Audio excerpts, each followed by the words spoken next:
guys, Music Lover 93 here. And Michael DeSisto, Music Lover 93's boyfriend. And this is Music Facts-O-Rama number 15. Yeah, 15. Try to get this number right here. And this time, we're not going to split into parts because it'll be short this time. We're actually going to do a facts video that's a September birthday that's already passed. And it's about Ray Charles. Oh yeah. You definitely know Ray Charles, that he's a really great musician, and especially a singer. We'll definitely get facts about him, and you'll definitely see why it's short when we get to the facts about him. Fact number 1. Ray Charles Robinson Sr. was born on September 23, 1930 in Albany, Georgia. In his early years, Charles showed an interest in mechanical objects and would often watch his neighbors working on their cars and farm machinery. Didn't really know about that just from the beginning. He began his musical career at age 5 on a piano at Wiley Pittman's Red Wing Cafe, when Pittman played boogie woogie on an old upright piano. That's pretty cool. Pittman subsequently taught Charles how to play the piano. Charles and his mother were always welcome at the Red Wing Cafe and even lived there when they were in financial distress. He began to go blind at age 6, possibly from glaucoma, and had completely lost his eyesight by age 7. Destitute, uneducated, and mourning the loss of her younger son, Aretha Robinson used her connections in the local community to find a school that would accept a blind African-American pupil. Despite his initial protest, Charles attended school at the Florida School for the Deaf and the Blind in St. Augustine from 1937 to 1945. Yeah, so just want to make sure for when he goes blind. Yeah, I definitely know that he goes blind at a very young age. And when you mentioned September 23rd, 1930 that was his birthday, I was like, that's one day before my birthday. Yep, that is right. Yeah, that is right. He had just turned 63, like on the day before I was born. Yep, that is true. I just realized that. On to you, babe.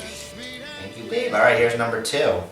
Ray Charles further developed his musical talent at school and was taught to play the classical piano music of Bach, Mozart, and Beethoven, all great classical composers. His teacher, Mrs. Lawrence, taught him how to use Braille music, a difficult process that requires learning the left hand movements by reading Braille with the right hand and learning the right hand movements by reading Braille with the left hand and then combining the two parts. Charles's mother died in the spring of 1945 when he was 14. That's rough. Yeah, even as a teenager. Yep. Her death came as a shock to him. He later said the deaths of his brother and mother were the 2 great tragedies of his life. Charles decided not to return to school after the funeral. After leaving school, Charles moved to Jacksonville to live with Charles Wayne Powell, who had been friends with his late mother. He played the piano for bands at the Ritz Theater in La Villa for over a year, earning $4 a night. He joined Local 632 of the American Federation of Musicians in the hope that it would help him get work, and was able to use the Union Hall's piano to practice since he did not have one at home. He learned piano licks from copying the other players there. Yeah, I know that the career will probably begin really soon, but yeah, I know for a fact that he moved to Florida after his mother died. Because, you know, he's still not 18 when it comes to having like a guardian, not having a guardian. He's only 14 or 15 years old when he lost his mother. So he's definitely still playing piano for whenever place he could go, even at the theater. Okay, fact number 3. In 1947, Charles moved to Tampa, where he held 2 jobs, including one as a pianist for Charles Brantley's Honey Dippers. In April 1949, he and his band recorded Confession Blues, which became his first national hit, soaring to the 2nd spot on the Billboard R&B chart. I knew he's going to start hit songs, especially as, when he was in high school. After emerging as a blues and jazz pianist in depths to Nat King Cole's style in the late 1940s, Charles recorded the boogie-woogie classic Mess Around and the novelty song It Should Have Been Me. In 1952 to 1953, his arrangement for guitar slings, The Things That I Used to Do, became a blues million seller in 1953. By 1954, Charles had created a successful combination of blues and gospel influences and signed on with Atlantic Records. Charles also recorded jazz, such as The Great Ray Charles, which is released in 1957 as the album. Propelled by Charles's distinctive raspy voice, I've Got a Woman and Hallelujah I Love You So became hit records. He worked with vibraphonist Milt Jackson, releasing Soul Brothers in 1958 and Soul Meeting in 1961. By 1958, he was not only headlining major black venues such as the Apollo Theater in New York, but also larger venues such as Carnegie Hall and the Newport Jazz Festival, where his first live album was recorded in 1958.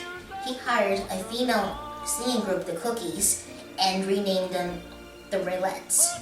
What I say, led the rhythm and blues sales charts in 1959 was Charles' own first million seller, with Georgia on My Mind, his first hit single for the ABC Paramount in 1960. Charles received national acclaim and 4 Grammy Awards, including 2 for Georgia on My Mind, Best Vocal Performance, Single, Record, or Track Male, and Best Performance by a Pop Single Artist, written by Stuart Gorell and Ogie Carmichael. The song was Charles' first work with Sid Feller, who produced, arranged, and conducted the recording. Charles earned another Grammy for the follow-up track, Hit the Road Jack, which was released in 1961. Written by R&B singer Percy Mayfield, by late 1961, Charles had expanded his Small World ensemble to a big band, partly as a response to increasing royalties and touring fees, becoming one of the few black artists to cross over into mainstream pop with such a level of creative control. Yes, Hit the Road Jack is definitely one of the greatest songs, and it's actually my favorite Ray Charles song. I actually heard this since I was a kid. Go on. In Georgia on My Mind, I heard about that. I had a chance to hear the entire song. But I definitely know it's another one of his popular songs. About Hit the Road Jack. You'll definitely hear that towards the end of this video. You will. We'll get to more of those hit songs when we get to the next fact. Alright. And here's fact number 4. The 1962 album Modern Sounds in Country and Western Music and its sequel, Modern Sounds in Country and Western Music, Volume 2, helped to bring country music into the musical mainstream. Charles's version of the Don Gibson song I Can't Stop Loving You topped the pop chart for 5 weeks, stayed at number 1 on the R&B chart for 10 weeks, and gave him his only number 1 record in the UK. He had major pop hits in 1963 with Busted, US number 4, and Take These Chains From My Heart, US number 8. In 1964, Margie Hendricks was kicked out of the Raylettes after a big argument. Wow. His cover version of Crying Time, originally recorded by country singer Buck Owens, reached number 6 on the pop chart and helped Charles win a Grammy Award the following March. In 1967, he had a top 20 hit with another ballad, Here We Go Again. Charles nonetheless continued to have an active recording career. Most of his recordings between 1968 and 1973 evoked strong reactions, either adored or panned by fans and critics alike. His recordings during this period, especially 1972's A Message from the People, moved toward the progressive soul sound popular at the time.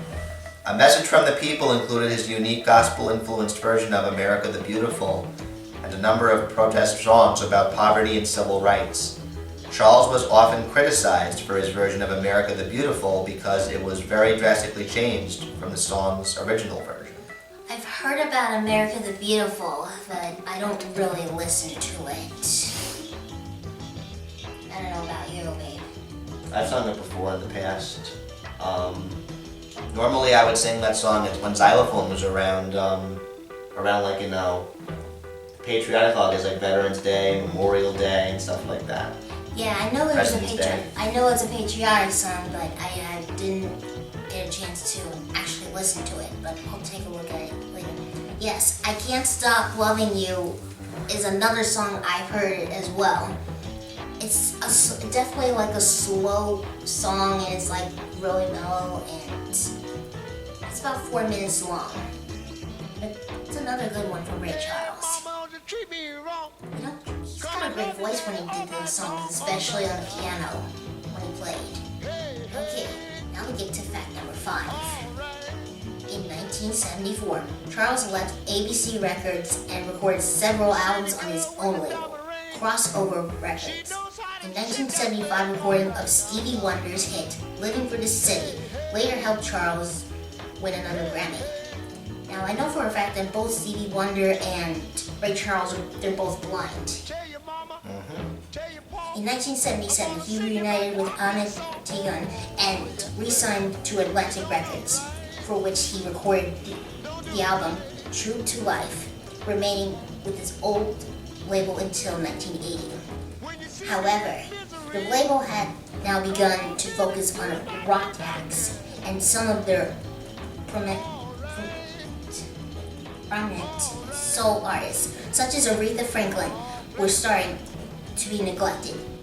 In November 1977, he appeared as a host of the NBC television show Saturday Night Live.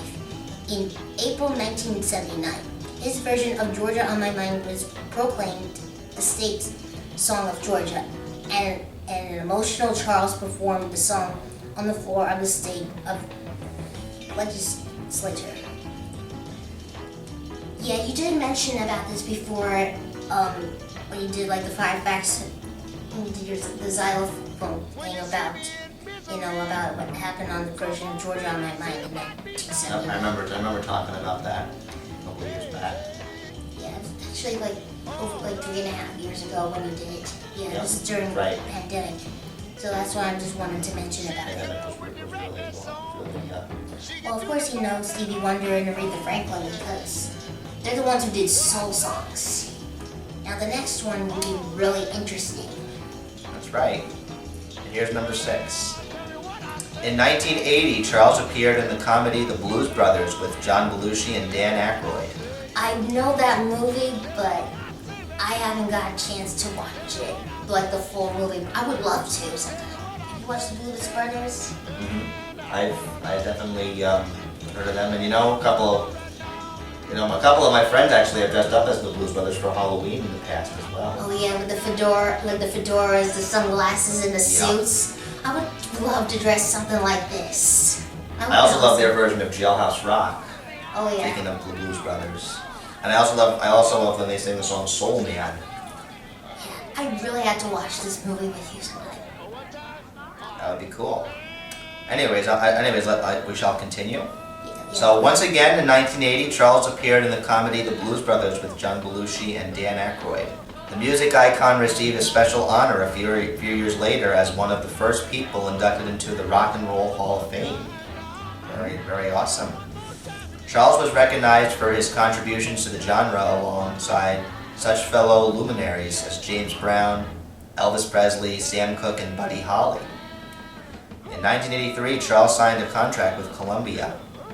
He recorded a string of country albums and had hit singles and duets with singers such as George Jones, Chet Atkins, B.J. Thomas, Mickey Gilley, Hank Williams Jr., Dee Dee Bridgewater, Precious Thing, and his longtime friend Willie Nelson, with whom he recorded 7 Spanish Angels.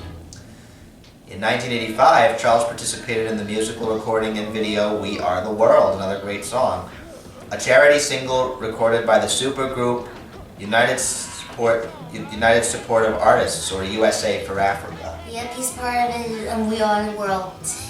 Yep, I definitely remember he sang the chorus part solo, like, you know, as everybody like started singing the chorus part together, like after the 3rd verse and stuff like that. Yeah, I've heard of George Jones, and also, oh yeah, I've heard like earlier about Buck Owens. They're both I think they're like legendary country artists. I don't really know much about them. Me neither, especially actually. I've heard of the name, but I don't know their songs. Me neither. But yes, James Brown, I definitely know. I love the song I Feel Good. Ow! I love this. Feel good. I love that one. That's a good one. Yes, I definitely love his songs. Yes, a lot of them who died young, such as Elvis Presley, Sam Cooke, and Buddy Holly. Yeah, Buddy Holly. He's only 22 when he killed in a plane crash along with Richie Valens and the Big Bopper in 1959. But I love Buddy Holly's music. He's a good one too. Sam Cooke, I definitely know his songs, but he was murdered at a young age in 1964. Twisting the Night Away is good. I definitely know that one. He's definitely one of the great artists here. B.J. Thomas, I definitely know Raindrops Keep Falling on My Head. And Hooked on a Feeling. That's the only 2 songs I know from him. Alright, close to being finished there because we'll get to fact number 7. Excuse my poor pronunciation because it's gonna be like one of them is gonna be in Japanese. Anyway, in 1989, he recorded a cover of the All-Stars, Itachi no LA, for Japanese TV advertisement for the Sundari brand, releasing it in Japan as LA My Love, where it reached number 3 as its Oricon chart in 1990. He participated for the first time in the Sanremo Music Festival with song Good Love Gone Bad, written by Toto Cutugno before the release of his first album for Warner, Would You Believe. Charles made a return to the R&B charts with a cover of the Brothers Johnson's I'll Be Good to You, a duet with his long-life friend Quincy Jones and singer Shaka Khan, which hit number 1 on the R&B chart in 1990 and won Charles and Khan a Grammy for their duet. Prior to this, Charles returned to the pop charts with Baby Grand, a duet with singer-songwriter Billy Joel. Yeah, he definitely did duets with other artists. Yeah, Shaka Khan, I definitely know some of her songs.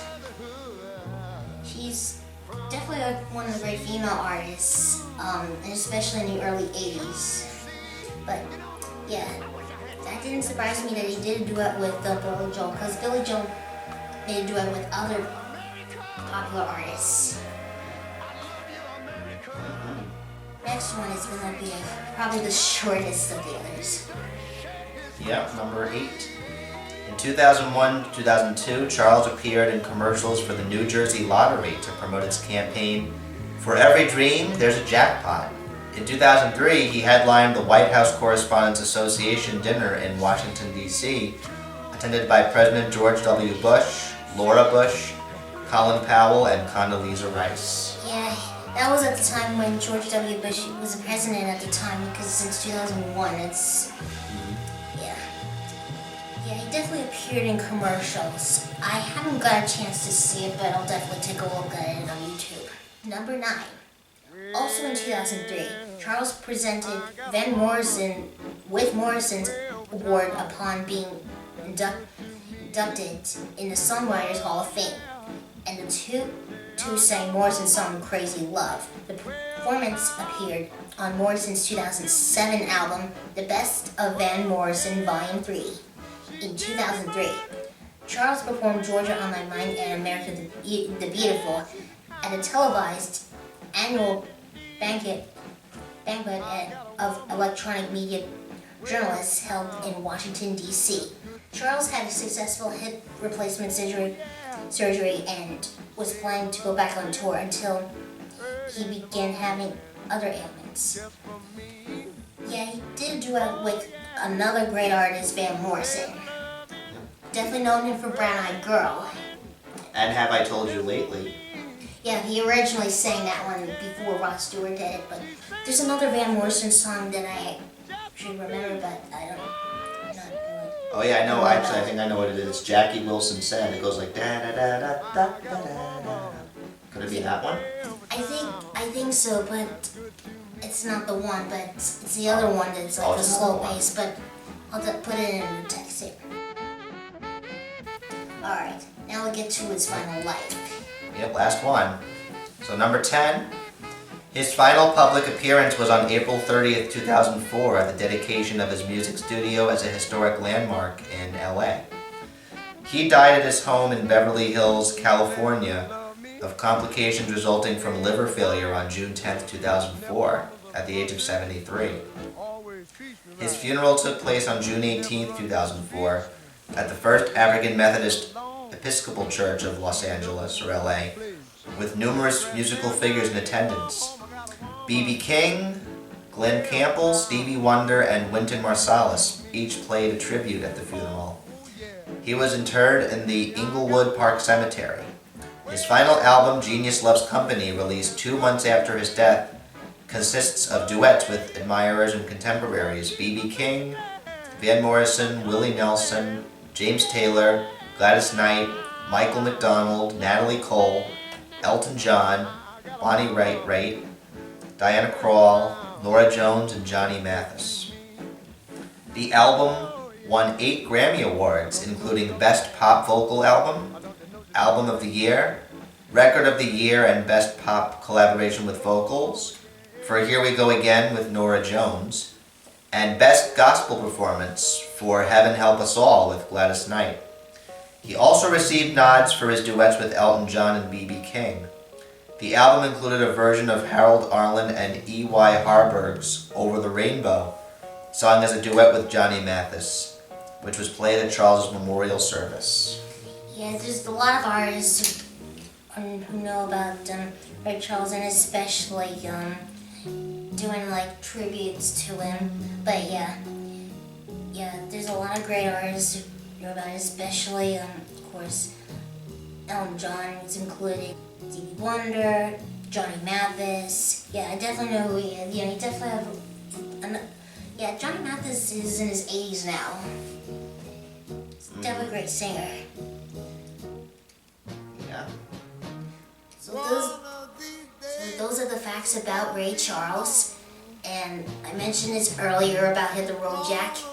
This is where Michael is going to sing it on a karaoke version of that. Yes. Enjoy. Yep. Hope you guys enjoy it.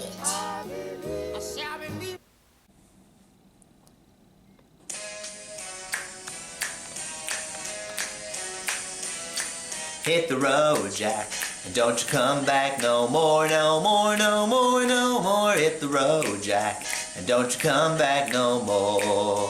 What you say? Hit the road, Jack, and don't you come back no more, no more, no more, no more. Hit the road, Jack, and don't you come back no more.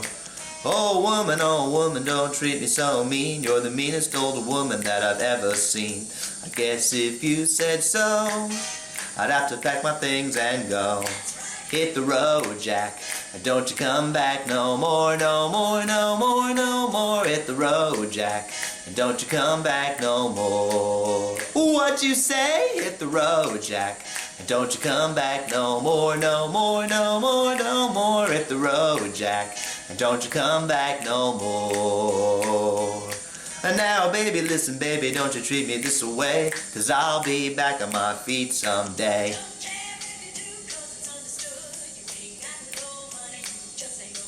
Well, I guess if you say so, I'd have to pack my things and go. Hit the road, Jack, and don't you come back no more, no more, no more, no more. Hit the road, Jack, and don't you come back no more. What'd you say? Hit the road, Jack, and don't you come back no more, no more, no more, no more. Hit the road, Jack, and don't you come back no more. Well, what'd you say? I didn't understand you. You can't mean that. Oh, now, baby, that's not very nice. That song definitely takes back so many memories. Oh, yeah, it sure does. Thank you so much for singing this song, baby. You're very welcome, baby. Thank you guys for watching this episode of Music Facts-O-Rama. More will be coming up soon. This is Music Lover 93 signing out. Thank you very much for watching. We'll see you next time.